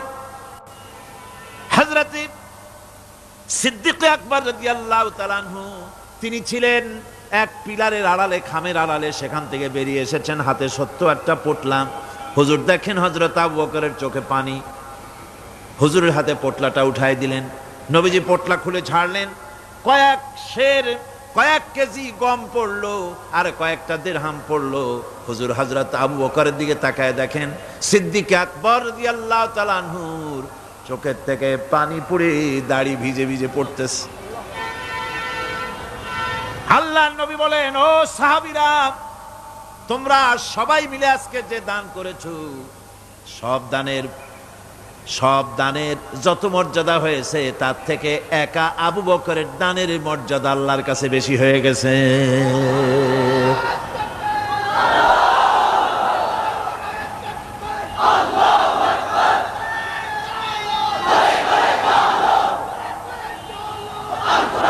সাহাবায়ে কেরামের মনের ভিতরে প্রশ্ন জাগলো, এটা কেমনে হলো? আমরা এত দিলাম। এই জিহাদে হযরতে ওমর রাদিয়াল্লাহু তাআলা আনহু তার জীবনের সঞ্চিত সম্পদের পুরা অর্ধেকটা দান করে দিয়েছিলেন। হুজুর সাহাবায়ে কেরামদের মনের অবস্থা বুঝলেন, প্রশ্ন করলেন, তোমরা কে কত দিছো, বাড়ি কত আছে? প্রত্যেকেই বললেন এত দিছি, বাড়ি এত আছে। হযরত আবু বকরের কাছে হুজুর জিজ্ঞেস করলেন, আবু বকর কত আনছো, বাড়ি কত আছে? হযরত আবু বকর বলেন, ইয়া রাসূলুল্লাহ, আল্লাহ পাকের নামে কসম করে বলি, আমি আবু বকরের ঘরে আল্লাহ আমি আবু বকরের বাড়িতে জাগতিক সম্পদ বলতে যা বুঝায় সব এনে রসুল করিমের কদম মোবারকে হাজির করেছি। আমি আবু বকরের ঘরের ভিতরে এখন আল্লাহর তার রসুল ছাড়া কোনো জিনিস বাকি নাই, সব এনে দিয়েছে। আমার ভাইয়েরা, এই জন্য আল্লাহ রাব্বুল আলামিন দানের ভিতরে বিরাট ফজিলত রেখেছেন। সাহাবায়ে কেরাম যদি এরকম দান না করতেন, এভাবে কোরবানি না দিতেন, ইসলাম এই পর্যন্ত আসতো না, ঠিক কি না? ইসলামের জন্য সবচাইতে বড় অবদান নবীর পরেই সাহাবায়ে কেরাম রিদওয়ানুল্লাহ তাআলা আলাইহিম আজমাইন। এই জিহাদে হযরত আব্দুল্লাহ জুল বাজাদাইন কিচ্ছু দিতে পারেন নাই, বুখারী শরীফের হাদিস। কিছু নাই, দিবে কি? লুঙ্গিও আনতে পারেন নাই, ল্যাংটো হয়ে তাকে তাড়াই দেওয়া হয়েছিল, ল্যাংটো করে। গায়ে জামা নাই, পরনে লুঙ্গি নাই, মার কাছ থেকে একটা ছেঁড়া কম্বল নিয়ে সেই কম্বল পরে আসছিলেন মদিনা মুনাওয়ারায়। তাবুকের যুদ্ধে কোনো চাঁদা তিনি না দিতে পেরে মনটা বড়ই দুর্বল। তিনি আল্লাহর নবীকে প্রতিমধ্যে গিয়া ধরলেন, তাবুকের দিকে যাচ্ছেন, আর প্রতিমধ্যে নবীর সামনে গিয়ে দাঁড়ায় গেছেন, বলতেছেন, ইয়া রাসূলুল্লাহ, এই জিহাদে আমি তো কিছুই দিতে পারলাম না, আমার তো কিছু নাই, দেওয়ার মতো কিছুই নাই, কিছুই তো দিতে পারলাম না, শরীরটা ছাড়া আমার কাছে আর কিছুই নাই। হুজুর, আপনি আমার জন্য দোয়া করেন, আমি যেন ইসলামের জন্য আমার জানটা দিয়ে দিতে পারি। নবীজি বললেন, একটা গাছের ছাল নিয়ে আসো, দেখো পাও নাকি। হযরত আব্দুল্লাহ ঘুরে ঘুরে একটা গাছের ছাল নিয়ে আসলেন। নবীজি ছালটা হাতে নিয়ে হযরতে আব্দুল্লাহ জুল বাজাদাইনের ডান হাতে বাঁধে দিলেন, আর বললেন, আল্লাহ, আমি আব্দুল্লাহর রক্ত কাফেরদের জন্য হারাম করে দিলাম। হে আল্লাহ, তুমি আব্দুল্লাহর রক্ত কাফেরদের জন্য হারাম করে দাও। হযরত আব্দুল্লাহ কাঁদতে লাগলেন, বললেন, আয় আল্লাহর নবী, আমি চেয়েছিলাম আমি শহীদ হয়ে যাব, জীবনটা দিয়ে দেব, আর আপনি আমার রক্ত হারাম করলেন, আল্লাহর কাছে দোয়া করলেন, কেমন কথা। হুজুর বলেন, আব্দুল্লাহ, তোমার জন্য এমন দোয়া করা হয়েছে, এখন যদি তুমি ঘরে বসে জ্বর হয়েও মরো, আল্লাহ রাব্বুল আলামিন তোমার শাহাদাতের মর্যাদা দিয়ে দিবেন। তাবুকের প্রান্তরে যাওয়ার পর রাসূলের কাছে খবর এলো, হযরতে আব্দুল্লাহ তীব্র কঠিন জ্বরে ভোগার পর তিনি ইন্তেকাল করেছেন। হুজুর বললেন, তার জন্য কবর খোঁড়ো। বুখারী শরীফের হাদিসে এসেছে, আব্দুল্লাহর জন্য কবর খনন করা হলো। একজন কবরের ভিতরে নেমে দাঁড়ালেন, দুইজনে আব্দুল্লাহর লাশ নিয়ে আসতেছি, একজনের পাশে আলো ধরিয়ে দাঁড়িয়ে আছেন, ছোট্ট টিমটিমে একটা আলো জ্বলতেছে কবরের পাশে। কবরের ভিতরে যিনি দাঁড়ানো, তিনি বলতেছেন, লাশ যারা বহন করতেছ, তোমাদের ভাইয়ের প্রতি আদব করো, আদব করে নিয়ে আসো, মর্যাদার সাথে নিয়ে আসো। কবরে যিনি দাঁড়ায় আব্দুল্লাহর লাশ ধরলেন, তিনি আর কেউ নন, তিনি বিশ্বনবী জনাবে মুহাম্মদুর রাসূলুল্লাহ সাল্লাল্লাহু আলাইহি ওয়াসাল্লাম। আল্লাহর নবী নিজ হাতে হযরতে আব্দুল্লাহ জুল বাজাদাইনের লাশ ধরে কবরের মধ্যে শোয়াই দিলেন। এরপরে কবরের উপরে হুজুর উঠে আসলেন, নিজের হাতে কবরের উপরে মাটি দিলেন, আর বললেন, তোমরা আমার কাছে যারা আছো সরে যাও। ওনারা সরে দাঁড়ালেন। আল্লাহর নবী কবরের উপরে দুই হাত বিছায় দিয়া নবীজি বলতে লাগলেন, আয় আল্লাহ রব্বুল আলামিন, আজকের সন্ধ্যা পর্যন্ত আমি এই আব্দুল্লাহর উপরে রাজি ছিলাম, আয় আল্লাহ, তুমিও আব্দুল্লাহর উপরে রাজি খুশি হয়ে যাও। হযরতে আব্দুল্লাহ বিন মাসউদ রাদিয়াল্লাহু তাআলা আনহু চিৎকার মেরে কেঁদে উঠছিলেন, যে হারে, আজকের কবরে আব্দুল্লাহর লাশ না হয়ে যদি আমার লাশটা হইতো। আল্লাহর দ্বীনের জন্য এমন খরচ তারা করেছেন, এভাবে তারা খরচ করেছেন, নিজেদের জীবন দিয়েছেন, জান দিয়েছেন, মাল দিয়েছেন। অনেক মানুষ আছে, কারা জয় হবে, কারা জিতবে, তাদেরকে পয়সা দাও, যারা জিততে পারবে না তাদের পয়সা দিও না।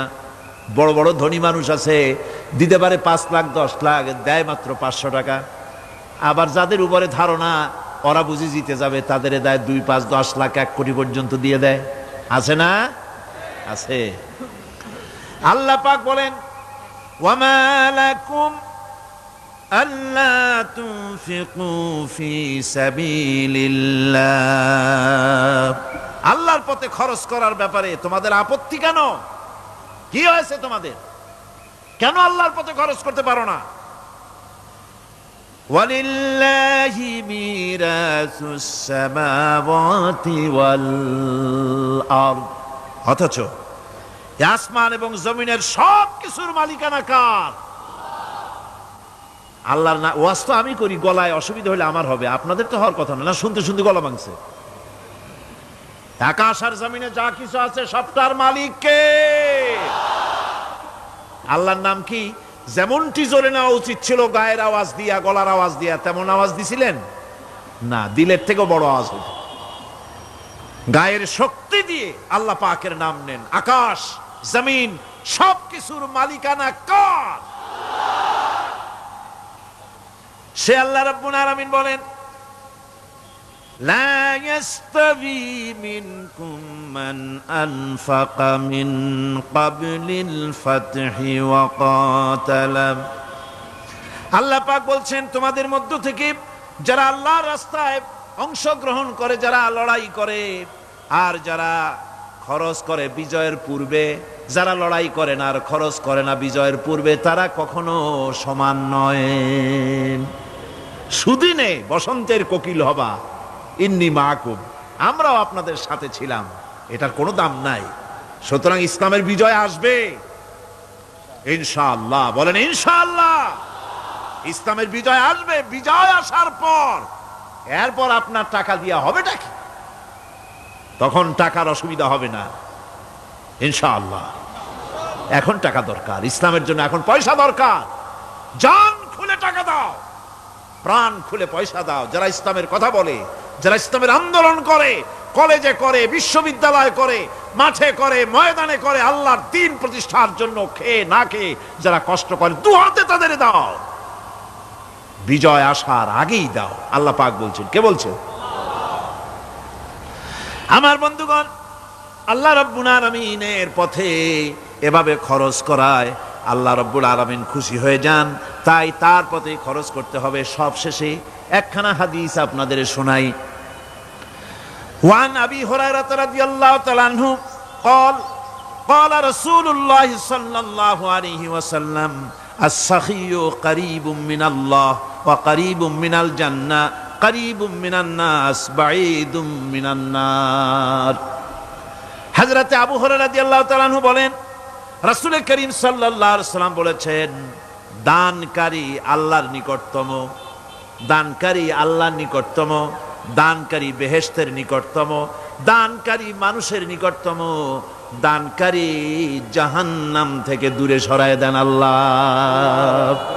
দানকারী বেহেশতের কাছে, আল্লাহর কাছে, মানুষের কাছে, আর জাহান্নাম থেকে অনেক অনেক অনেক দূরে। ওয়াল বাখিলু বাঈদুম মিনাল্লাহ বাঈদুম মিনাল জান্নাহ বাঈদুম মিনান নাস কারীবুম মিনান নার।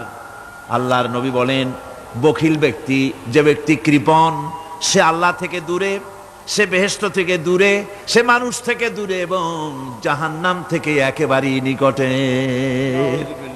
নাউযুবিল্লাহ। কোন নাউযুবিল্লাহ। ওয়ালা জাহিলুন সাখিয়ুন আহাব্বা ইলাল্লাহি মিন আবিদিন বাখিল। তিরমিজি শরীফের হাদিস। আর অবশ্যই একজন জাহিল দাতা, একজন কৃপণ আবেদের চাইতে আল্লাহর কাছে তার অনেক দাম। সুবহানাল্লাহ।